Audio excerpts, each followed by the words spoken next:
মুসা ইবনু ইসমাইল রহমতুল্লাহি আলাই, আব্দুল্লাহ ইবনু উমর রাদিয়াল্লাহু তাআলা আনহু নবী সাল্লাল্লাহু আলাইহি ওয়াসাল্লাম থেকে বর্ণনা করেছেন। তিনি বলেছেন, বিলাল রাদিয়াল্লাহু তাআলা আনহু রাত থাকতে আজান দিয়ে থাকে, অতএব তোমরা পানাহার করতে পার যতক্ষণ না ইবনু উম্মে মাকতুম রাদিয়াল্লাহু তাআলা আনহু আজান দেয়। হাফস ইবনু উমর রহমতুল্লাহি আলাই, আব্দুল্লাহ রাদিয়াল্লাহু তাআলা আনহু থেকে বর্ণিত যে তিনি বলেন, নবী সাল্লাল্লাহু আলাইহি ওয়াসাল্লাম আমাদের নিয়ে জোহরের সালাত পড়তে 5 রাকাত আদায় করলেন।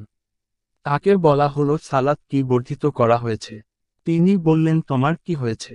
তারা বললেন, আপনি 5 রাকাত আদায় করেছেন। তখন তিনি সালাম শেষে দুটো সিজদায় সাহু দিলেন।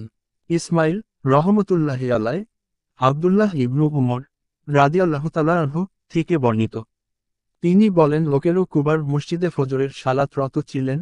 এমন সময় একজন আগন্তুক এসে বলল, গত রাতের রাসূলুল্লাহ সাল্লাল্লাহু আলাইহি ওয়াসাল্লাম এর উপর কুরআন অবতীর্ণ করা হয়েছে এবং কাবাকে কিবলা বানানোর নির্দেশ দেওয়া হয়েছে। সুতরাং তোমরা কাবার দিকে মুখ করে দাঁড়াও। তখন তাদের চেহারা ছিল সিরিয়ার দিকে, তারপর তারা কাবার দিকে ঘুরে দাঁড়ালেন। ইয়াহইয়া ইবনু কাজা রহমতুল্লাহি আলাই, আনাস ইবনু মালিক রাদিয়াল্লাহু তাআলা আনহু থেকে বর্ণিত।